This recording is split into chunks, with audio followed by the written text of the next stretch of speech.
며칠 전에 아는 목사님의 이제 페이스북을 쭉 우리가 점검을 하면서 한번 봤는데 어떤 분이 자기 이니셜을 뭐라고 해놨냐면 목사님이신데 거룩한 날라리 이렇게 표현을 했습니다.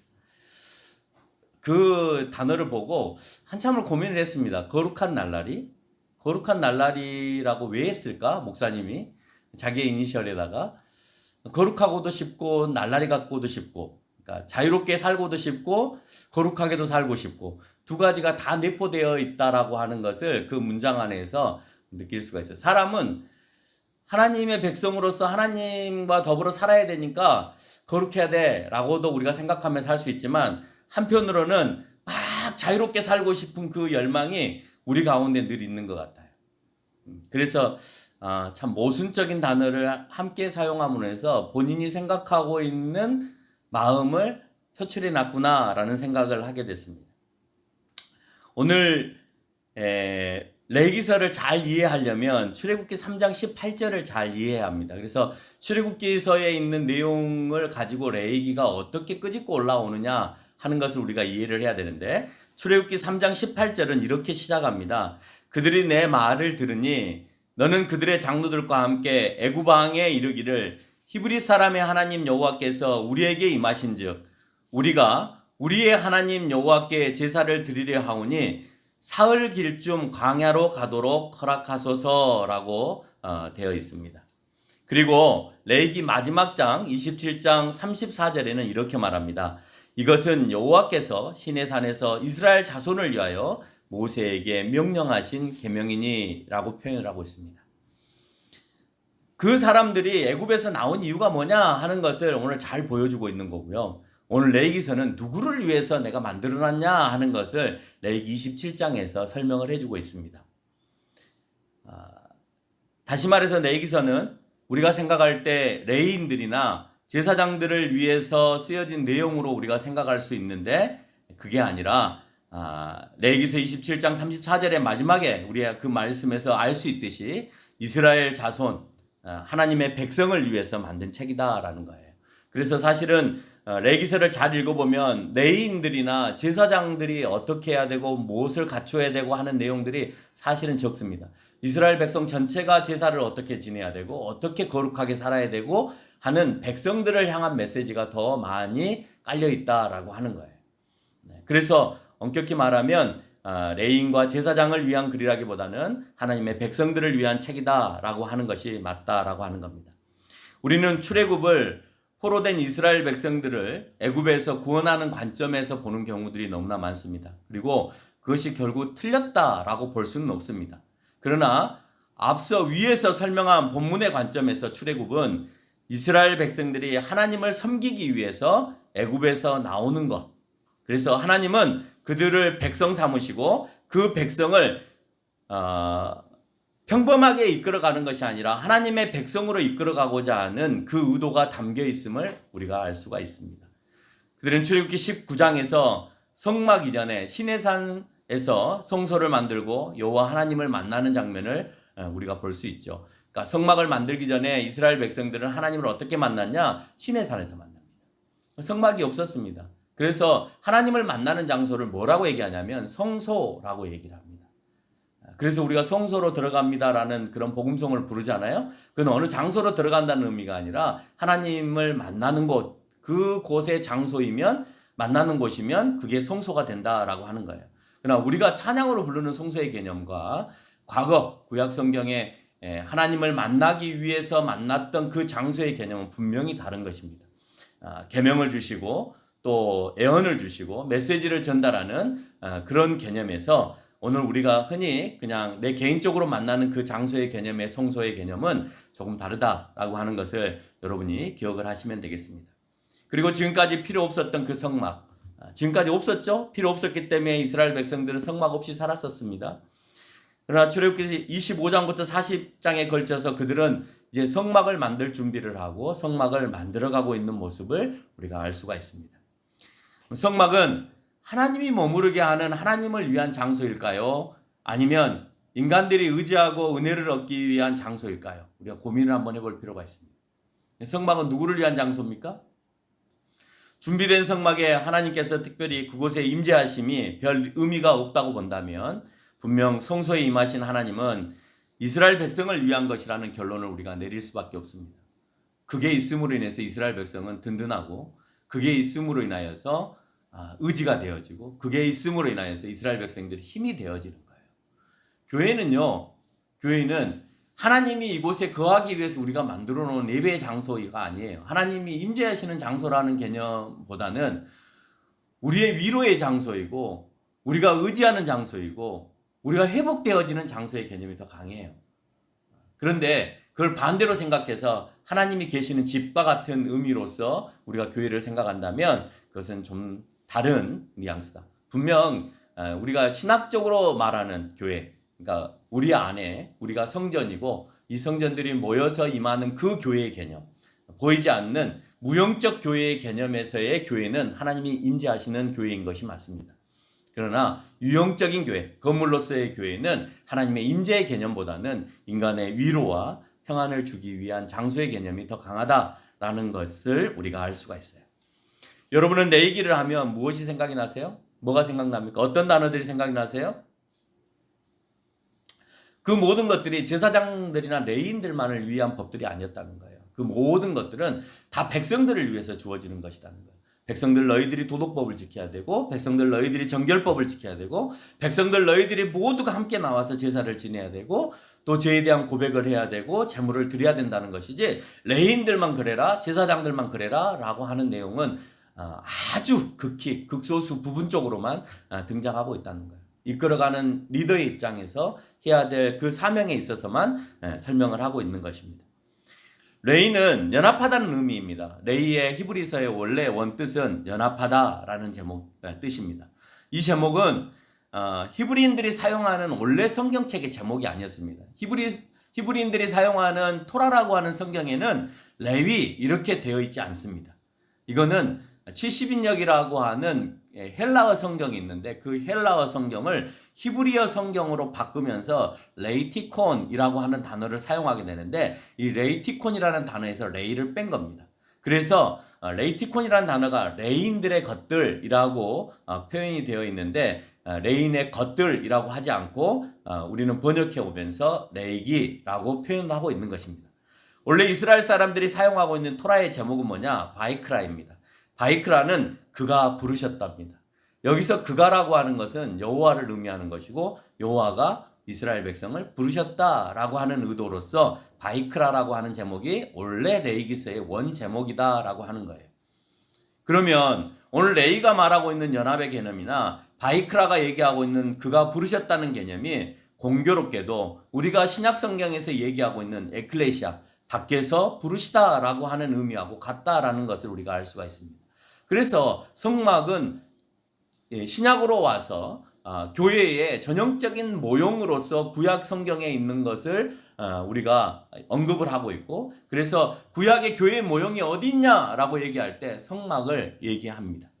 그 이유에 대한 그 내용에 있어서도 부르시다라고 하는 연합하다라고 하는 의미가 있기 때문에 더더욱 그렇습니다.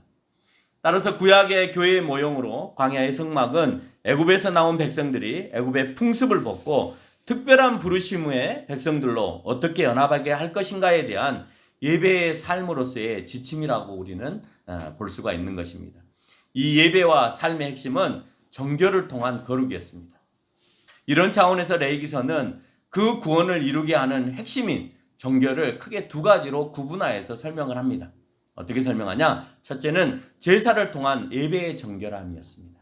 그래서 앞부분은 레위기서의 앞부분은 제사를 통한 예배에 대해서 강조를 하면서 정결의 작업을 이루어가기를 원하고 계시고 뒷부분은 삶을 통한 아까 말씀드렸던 정결법이나 도덕법을 통하여서 삶을 통한 정결로 구분되어져야 된다라고 하는 것으로 크게 두 가지로 구분이 되어져서 정결에 대해서 설명하고 있는 것을 우리가 알 수가 있어요. 출애굽은 애굽에서 탈출했다는 의미를 가지고 있지만 하나님의 입장에서 보면 애굽에서 건져내셨다로 보아야 하는 것이죠. 그러나 이건 눈에 보이는 현상적인 의미이고 하나님께서 의도한 실제적인 의미는 강력한 나라에서 죽을 정도로 고생하고 노동하는 이스라엘 백성들이 하나님에 대해서 어떻게 생각하고 있었겠어요? 아, 하나님이 강한 하나님이고 우리를 어떻게든 민족을 형성해서 우리의 나라와 우리의 땅으로 인도하실 거라고 생각했는데 우리가 힘들게 노동하고 어렵게 살아가고 있는 이 상황 속에서 하나님은 애굽의 왕이나 그 백성들보다 약한 하나님이시다라고 하는 것을 이제 생각하면서 살아가고 있을 때였다는 거예요. 아, 우리 하나님 별거 아니야. 아무것도 아니야. 애굽의 이런 신들보다 못한 하나님이야. 아무런 능력이 없어서 우리를 건져낸다고 하셨지만 전혀 그럴 수가 없어. 아브라함에게 약속한 것을 우리에게 실현하지 못해 라고 생각하면서 살아가고 있는 그때에 하나님께서는 이스라엘을 이끄셔서 그 백성들을 광야로 이끌어 오게끔 하셨다라고 하는 거예요. 출애굽은 하나님이 하나님 되심을 보이시는 그런 사건의 한 현장이다라고 하는 거예요. 하나님처럼 보이지 않았던 애굽의 삶 속에서 하나님께서 이스라엘 백성을 애굽에서 건져내심으로 인하여서 내가 하나님이시다라고 하는 것을, 나는 스스로 있는 자다라고 하는 것을 그 이스라엘 백성들에게 보여주고 계시다라고 하는 겁니다. 여기에서 애굽으로부터의 구원뿐만 아니라 하나님께서는 세상, 애굽이 전부였던 이스라엘 백성들에게 있어서의 그 세상에서 하나님을 통하여서 영원한 구원으로 이르게 하는데 그 목적을 갖고 있다. 이스라엘 백성에 있어서는 그 고난 가운데, 노동 가운데 있는 애굽에서 나온 것만으로도 하나님에 대해서 그 능력과 또 그 은혜가 대단하다고 생각할지 모르겠지만 하나님은 거기에서 멈추지 않고 너희들이 영원히 죽을 수밖에 없는 상황 가운데서 너희를 영원한 구원으로 이끌어내는데 내가 목적이 있다라고 하는 또 다른 의미를 이스라엘 백성들에게 부여하는 것이고, 그 또 다른 의미 부여에 있어서 그 핵심이 바로 성막이었고 그 성막에서 행해지는 모든 일들을 오늘 레위기서에서 설명하고 있다라고 하는 겁니다. 레위기에 담겨 있는 전반적인 내용에는 정결해야 하지만 그렇지 못했을 때 우리는 대신할 희생의 제물이 필요함에 대하여서 레위기서 1장에서부터 그 제물들에 대한 언급들을 쭉 해가고 있습니다. 그래서 그 제물을 상세히 설명합니다. 1장 2절로 4절에서 제사에 따라 조금 다르긴 합니다만은 반드시 그 짐승들을 드릴 때 가축과 소와 양을 드리라고 얘기하고 있고, 7절에서는 염소를, 14절에서는 집비둘기와 산비둘기를 드리라고 얘기하고 있습니다. 그래서 반드시 지정한 짐승이 있고 그 짐승을 드려야 되는데 사람의 등급에 따라서, 그때는 신분에 따라서 그 신분에 맞춰서 소를 드려야 될지, 양을 드려야 될지, 염소를 드려야 될지, 비둘기를 드려야 될지를 결정하게 됐다라고 하는 겁니다. 대부분은 흠없는 수컷으로 드렸습니다.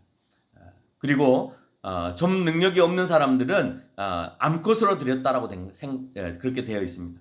지금에 봤을 때는 암컷이 더 귀하고 또 새끼를 낳을 수 있으니까 더 귀한 존재로 여겨집니다만 그때는 수컷이 더 우위에 있었습니다. 우리가 흔히 이제 성경에서 보면 그 남성 우월주의적인 그런 색깔들이 좀 많이 있잖아요. 남성 중심적인 색깔들이 많이 있잖아요. 그래서 동물에 있어서 수컷에 대해서 더 이렇게 귀하게 생각하는 그런 모습의 형태들이 오늘 본문 가운데도 등장하고 있는 것을 볼 수가 있습니다. 그래서 누군가는 그렇습니다. 성경을 보면서 하나님께서는 너무나 남성 우월주의적 생각을 하고 있는 거 아니냐라고 생각할지 모르겠지만 지금의 입장에서는 그렇게 보일 수 있습니다. 그러나 과거에는 법이 존재하지 않고 무력과 힘이 존재하는 상황에서는 남성이 주도적으로 그 가정을 이끌어가고 그 부족을 이끌어갈 수밖에 없는 상황이기 때문에 어쩌면 그 남성의 위주로 그 가족이나 그 족속들이 이끌어갈 수밖에 없었다라고 하는 거예요. 그래서 그런 무력적인 일들을 막기 위해서 법이 생겨나고 규율이 생겨나기 시작한다라고 하는 겁니다. 그러나 자세히 보면 우리가 가지고 있었던 유교 문화 속에서나 가지고 있었던 그런 가부장적인 모습들의 모형들이 성경 가운데 있는 것이 아니라 철저하게 또 여성들에 대한 존중함이 성경 가운데 녹아있고, 그 녹아있는 그 상황 속에서 한국의 선교사들이 넘어와서 복음을 전할 때에 한국 사회 안에서 여성들에게 교육의 영향력들이 미쳐지지 않을 때 비화여대나 이화여대 이런 학교들을, 이화여당 이런 학교들을 만들어서 여성들까지도 교육을 하게 하고 사회적 신분을 올려주는 그런 일들을 기독교가 했다라고 하는 거예요. 그게 다 성경의 근거에서 우리가 한 것이기 때문에 너무 남성 편향 이라고 생각하거나 아니면은 인권적으로 문제가 있다라고 생각하는 것은 지금 이 시대에서 너무 오래된 4,000년 전, 3,000년 전을 바라보고 있기 때문에 그렇다는 것을 여러분이 이해하시면 되겠습니다.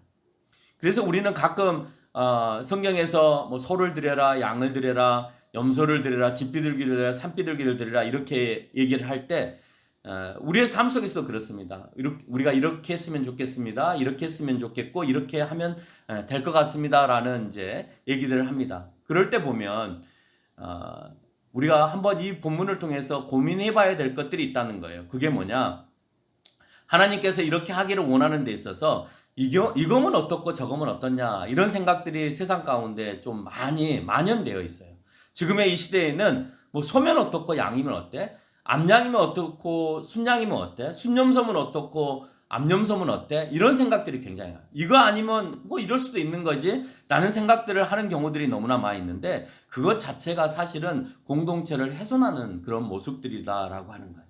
이 당시 하나님께서 꼭 드려라 라고 하는 거에 있어서 그 사람들도 얼마든지 지금처럼 꼭 그걸 드려야 돼? 이걸 드릴 수도 있지 라고 말할 수 있었을 텐데 그렇게 하지 않고 자기의 신분이나 자기의 위치나 자기의 상황에 맞게끔 그렇게 드려가고 있다라고 하는 거예요.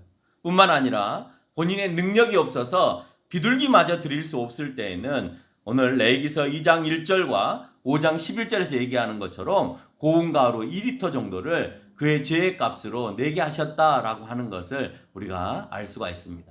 그래서 그 고운 가루를 통해서 하나님께 드려지는 가장 극빈자, 살기 어려운 그러나 오늘 여기에서 죄의 값의 수준에 있어서 차이는 있을지 모르겠지만 반드시 그 값을 물어야 한다라고 하는 그 의도가 오늘 본문 가운데 담겨 있는 거고 우리가 생각하는 것처럼 낼 수도 있고 안 낼 수도 있고 왜 극빈자까지 하나님은 받으시려고 해? 라고 말할지 모르겠지만 하나님은 반드시 죄에 대한 대가가 있다라고 하는 것을 보여주고 있다라고 하는 것입니다.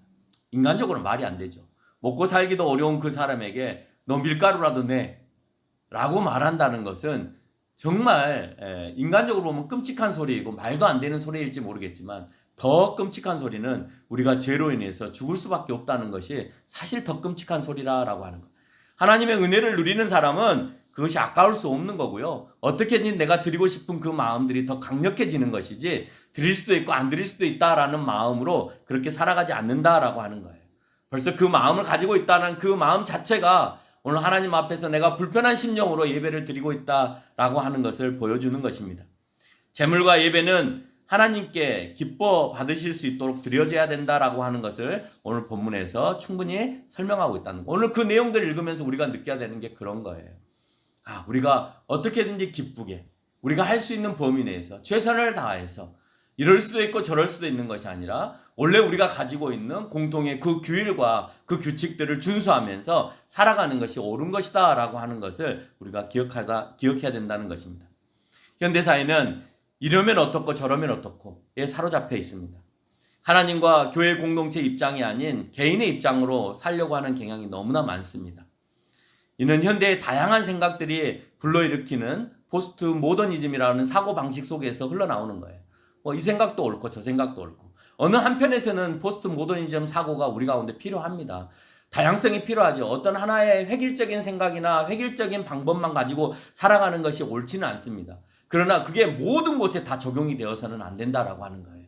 우리의 생각의 폭을 넓혀주고 또 우리의 교회의 방향성을 넓혀주는 데 있어서는 좋은 생각과 다양한 생각들이 있어야 되는 것은 맞습니다만은 오직 하나님 한 분의 입장에서 그분만을 섬기고 예배드리는 데 있어서 때로는 획일적인 것들이 필요하다라고 하는 거예요. 그 획일이 다양함 가운데에서 또 하나의 모습의 다양함이기 때문에 더더욱 그렇습니다. 그래서 그런 포스트 모더니즘 가운데에서 교회 내에서 이러면 어떻고 저러면 어떻고라는 생각의 시발점에 그 첫 단추를 깨맨 사람이 프랑스의 철학자 데리다라고 하는 사람이었습니다. 그 사람은 공동체 내에서 잘못된 것들을 다 깨자라고 하는 해체주의적 사고방식을 가지고 들어오기 시작하고 그래서 모든 단체에 기존에 있었던 그 고정관념들을 깨트리는 작용들을 했습니다.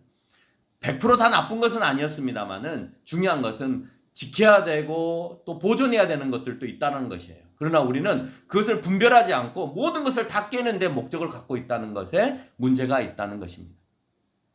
재물의 죽음에서 우리는 정결하다 해주시지만 죄의 반복은, 그래서 내가 또다시 재물을 가지고 와서 하나님 또 제가 죄를 지었습니다. 또 잡아서 죽이고 또 그렇게 해서 내가 정결해졌으니까 또 내가 다시 또 죄를 지어서 내가 또 정결해졌으니까 또 내가 다음에 또 나아가서 또 어쩔 수 없이 죄를 짓게 되면 또 가축을 가지고 나서 또 죄를 짓고, 이 죄의 반복을 의미하는 것이 아니다라는 거예요. 결국 그렇게 되어지면 제사를 무의미하게 만들어 버리는 것이고 하나님께서 요구하시는 원래 정결의 모습을 훼손해 가는 것이다라고 하는 거예요. 결국 그렇게 살아가는 사람들, 내가 또 반복해서 죄를 짓고 그 제사에 대해서 형식적으로 내가 죄를 지었으니까 또 내가 가축을 가지고 나가야지, 내가 오늘 예배 시간에 나가서 또 회개하면 되지 라고 계속해서 반복해 버린다면 결국 그 과정 속에서는 하나님께서 떠나시는 그런 상황이 되어버린다라고 하는 것입니다. 오늘 이사야 선지자는 그렇게 오늘 죄를 짓고 형식적으로 양을 끊고 오고 염소를 끊고 오고 소를 끊고 오고 그렇게 끊고 오면서 하나님 제가 이렇게 당신을 위해서 제물을 드립니다 라고 하는 그 모습을 보면서 이사야 선지자는 대노합니다. 어떻게 대노하냐? 이사야 1장 11절로 15절의 말씀을 보면 이렇습니다. 제가 한번 읽어보겠습니다. 여호와께서 말씀하시되 너희의 무수한 제물이 내게 무엇이 유익하뇨? 나는 순양의 번제와 살찐 짐승의 기름에 배불렀고 나는 수송아지나 어린 양이나 순염소의 피를 기뻐하지 아니하노라. 너희가 내 앞에 보이러 오는 이것을 누가 너희에게 요구하겠냐? 내 마당만 밟을 뿐이니라. 헛된 재물을 다시 가져오지 말라. 분향은 내가 가증히 여기는 바요. 월삭과 안식일과 대회로 모이는 것도 그러하니 성회와 아울러 악을 행하는 것을 내가 견디지 못하겠노라. 내 마음이 너희의 월삭과 정한 절기를 싫어하나니 이것이 내가 무거운 짐이라. 내가 지기에 곤비하였느니라. 마지막 15절 너희가 손을 뗄 때에 내가 내 눈을 너희에게 가리고 너희가 많이 기도할지라도 내가 듣지 아니하리니 이는 너희의 손에 피가 가득함이니라 라고 말하고 있습니다. 아무리 우리가 재물을 많이 가지고 오고 우리가 아무리 많이 헌금을 하고 우리가 아무리 많이 예배를 드린다 하더라도 여러분이 반복적으로 하나님 앞에 드려지는 잘못된 행위들로 인하여서 너희는 단지 내 성소의 마당만 밟고 갈 뿐이다 라고 오늘 하소연하는 이사야 선지자가 통곡하며 가슴을 치며 하는 메시지다라고 하는 것입니다. 하나님을 향한 경외의 정결이 우리 가운데 있지 아니하면, 경외하는 마음과 우리가 정결해야 된다는 마음이 우리 가운데 내포되어 있지 않으면, 그리고 그것이 나에게 적용되지 않으면 그건 내 삶의 변화를 일으키지 못하고 더불어 하나님의 백성으로 살아가는 그 힘과 능력이 우리 가운데 존재하지 않게 되어진다라고 하는 거예요. 그래서 그리스도인들을 보았을 때도 그 가운데서 힘을 느낄 수가 없고 그리스도인의 향기를 우리가 맡을 수가 없게 되어진다라고 하는 겁니다. 그러나 그 처음의 시초는 정결에 있는 것이 아니라 그 시초는 하나님을 경외함에 있다라고 하는 것을 우리가 잊어버려서는 안 되는 거예요. 하나님의 경외함 가운데에서 정결이 일어나야 되는 거고 그 하나님의 경외함과 정결 가운데에서 우리의 삶이 변화되어지는 것이다라고 하는 것을 우리가 놓쳐버린다면 우리는 전혀 능력 없는 삶을 살게 되어지는 거고 이 땅 가운데 그리스도인의 모습으로 전혀 살아가지 못하게 되어진다라고 하는 거예요. 예배를 통해 회개의 정결이 온전히 이루어지지 않는다면 내 삶은 단지 부정하게 되어지고 결국 또다시 제사로 연결되어지지만 무수한 반복은 이사야서에서 말한 것처럼 하나님을 무시하는 행위이고 따라서 아무런 효력이 없는 제사가 되어진다라고 하는 겁니다. 제물을 통한 제사가 우리에게 보여지는 것은 죄는 죽음을 의미한다라는 겁니다. 여러분 죄를 지면 늘 가축을 가지고 가서 죽여야 됩니다. 그걸 늘 그 가지고 가는 사람에게 상기시켜주는 것은 뭐냐? 너 죽는다. 너 죄 지으면 죽는다. 라고 하는 것을 계속 반복해서 보여주고 있다라고 하는 거예요. 아담이 죄를 짓고 얻은 형벌이 죽음이다라는 것을 계속해서 무수히 반복해서 우리에게 변함없이 지금까지 보여주고 있다라고 하는 거예요. 우리는 죽음을 알기에 영원한 죽음에 이르지 않으려고 죄를 짓지 않으려는 몸부림을 칩니다. 그래도 죄를 지을 때가 있죠. 왜 없겠습니까? 그래서 우리는 제사나 또는 회개를 통하여서 우리의 죄를 고백함으로 그래서 이제는 그렇게 하지 않겠습니다라고 하는 그런 모습으로 아버지 앞에 나옵니다. 회개를 통해서 그리스도의 죽음 앞에 성령의 감동으로 참회의 눈물을 우리가 흘리게 되어지는데 계속 반복되어지는 우리의 잘못을 통해서 우리는 성령이 주시는 그 감동이 나중에는 이제 희석되어지고 불편해지어지고 그래서 하나님에게 더 멀어지는 그런 삶으로 바뀌어버릴 수도 있다라고 하는 거예요. 레위기서를 통해서 가르쳐주는 첫 번째는 하나님과의 만남, 즉 예배의 강조다라고 하는 겁니다. 시내산에서 임재하시고 거기에서 신탁하시는 하나님이 이제는 성막에 임하시고 그곳에서 신탁하시겠다라고 하시는 거예요. 다시 말하면 모세가 너희들을 이끌어가지만 아니다라고 하는 거예요. 하나님이 너희를 이끌어간다라고 하는 신탁의 모습이 그 가운데 존재한다라는 거예요. 그래서 모세는 철저하게 하나님을 경외함 가운데에서 이스라엘 백성들을 이끌어간다는 겁니다. 모든 리더들은 가정 안에서의 부모로서의 리더, 또 교회 안에서의 목사로서의 리더, 또 여러분들이 소속되어 있는 모든 단체 안에서의 그 리더에 있어서 가장 핵심은 내 안에 하나님의 경외함이 우선 자리 잡고 있으면 모든 사람들이 나를 인정하는, 그래서 정말 부러워하는 그리고 존경하는 그런 사람이 되어질 수 있다는 거예요. 하나님을 내 안에 모시고 있고 경외하는 마음이 있다고 해서 내가 세상 가운데서 존경받는 사람이 될 수 있을까? 됩니다, 여러분. 왜? 세상에는 안 좋은 자기네들의 유익을 위해서 살아가는 사람들이 너무 많기 때문에 그렇게 살지 말아야 된다라고 하는 말씀을 통해서 내가 변화가 되어지기 때문에 내가 세상의 공동체 가운데에서 그 안에서 내가 성경을 잘 녹여서 살면 정말 멋진 리더가 되어질 수 있고 또 그 사람들을 이끌어내는 좋은 신앙인이 되어질 수 있다라고 하는 겁니다. 장소가 뭐 중요하냐 그러겠지만 신약에 와서 보면 예수님께서도 절기를 따라서 성전에 오르셨습니다. 지금의 성전은 부르심을 입은 각 사람들의 마음이다라고 말씀을 드렸습니다. 그곳에 성령이 임하고 그 임한 성도들이 모이는 곳이 바로 교회다라고 얘기하는 겁니다. 그래서 오늘 우리는 그 보이지 않는 무형적인 교회에 모여서 함께 예배를 드리는 겁니다. 따라서 죄로 인해서 교회가 훼손되어서는 안 되고 그래서 하나님과의 만남이 저해돼서는 안 된다라는 생각을 우리가 잊지 말아야 된다는 거예요. 지금은 예배의 장소가 낸이라는 가상의 공간에서 드려집니다. 벌써부터 예배의 다양한 형태가 드러나기 시작하고 있습니다. 첫 번째, 여러분 장소가 바뀌어짐으로 인하여서 여러분이 어떻게 지금 렌으로 드리는 예배가 바뀌어져 가고 있냐면 복장이 굉장히 자유스러워지고 있습니다. 그 말은 지금까지 교회에 오셨을 때 예쁘게 하고 오셨던 그 복장은 하나님께 보이기 위한 복장이 아니라 사람에게 보이기 위한 복장이었다라는 것을 여러분들을 통해서 제가 느낄 수가 있는 거예요. 그렇죠? 어디에서 예배를 드리든지 간에 내가 최선과 정성을 다해서 뭐 이러면 어떻고 저러면 어떻고가 아니라 정말 최선을 다해서 하나님께 예배 드리는 모습이었으면 좋겠다라는 생각을 합니다. 두 번째 또 다른 형태가 드러나기 시작하는데요. 최선을 다해서 예배를 드리는 것이 아니라 형식적인 예배가 드러나더라는 거예요.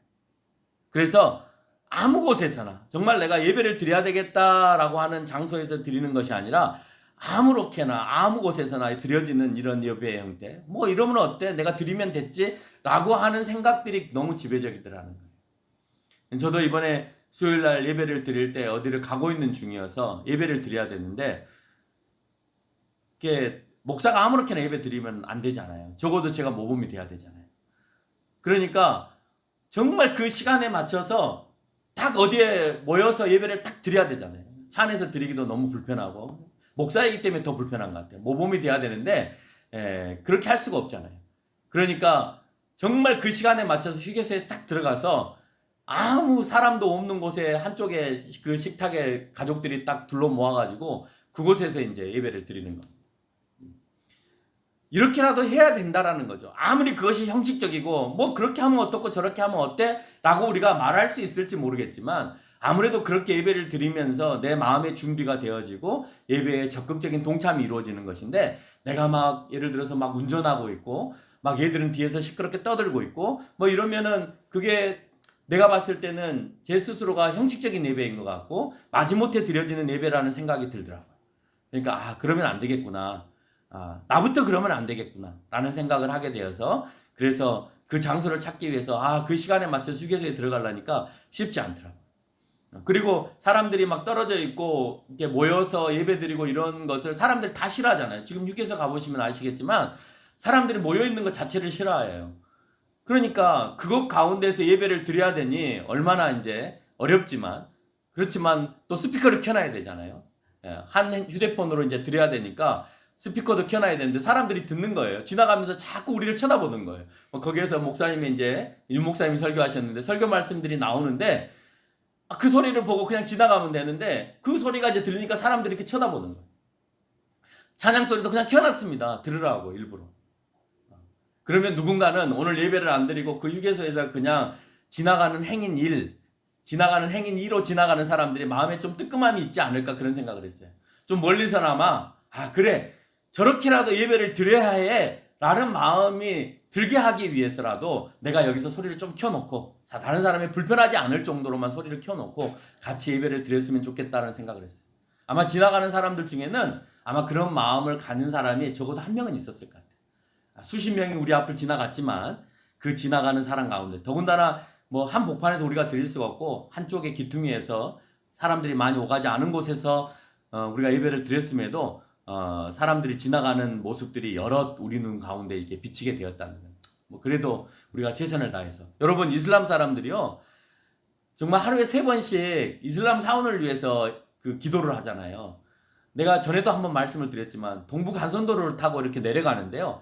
길거리에다 차를 세워놓고 정말 그 차가 세워질 수 없는 그런 좁은 협소한 장소에다 차를 세워놓고 거기다가 조그만한 방석이나 카페트 같은 걸 깔아놓고 거기 기도하는 거예요. 근데 부끄럽더라고요. 우리가 이스라엘 사람들에 대해서 비판적으로 생각하는데 그 예배하는 그 형태, 최선을 다해서 자기의 신에게 그렇게 외치는 그 모습은 우리가 닮아야 되겠다는 생각을 너무나 강하게 한 거예요. 우리는 왜 저렇게 못하지? 왜 우리는 사람을 의식하지? 왜 인식하지? 왜 우리는 하나님을 사랑한다면서도 우리의 사랑의 모습을 자꾸 감추려고 하지? 이런 생각들이 굉장히 강했다는 거예요. 그래서 한번 시도해 보았습니다. 왜냐? 우리가 지금 예배의 장소가 흐트러지고 내 눈으로 어디에서나 예배를 드릴 수 있다고 생각하니까 정말 우리가 아무렇게나 예배 드리는 그런 모습으로 바뀌어가고 있어서 이건 아니다 라는 생각들을 해보게 되는 거고요. 예배보다는 주변 일에 더 관심이 있어서 여러분 가끔 화면을 꺼놓잖아요. 지금도 이제 화면을 꺼놓으신 분들이 계시는데 꺼놓는 이유가 저도 이 줌으로 예배를 드려보니까 이렇게 불편한 모습들이 비춰지거나 아니면 보이지 말아야 될 상황이 벌어지면 딱 끄더라고요. 이게 아니구나. 결국은 내가 예배에 집중해서 예배를 드리려고 하는 것이 아니라 나는 예배 켜놨어. 난 들어왔어. 그러나 나는 지금 보여줄 수 없는 상황이야. 그러니까 내가 화면은 꺼놓을 거야. 이게 강하더라는 거예요. 내가 해보니까.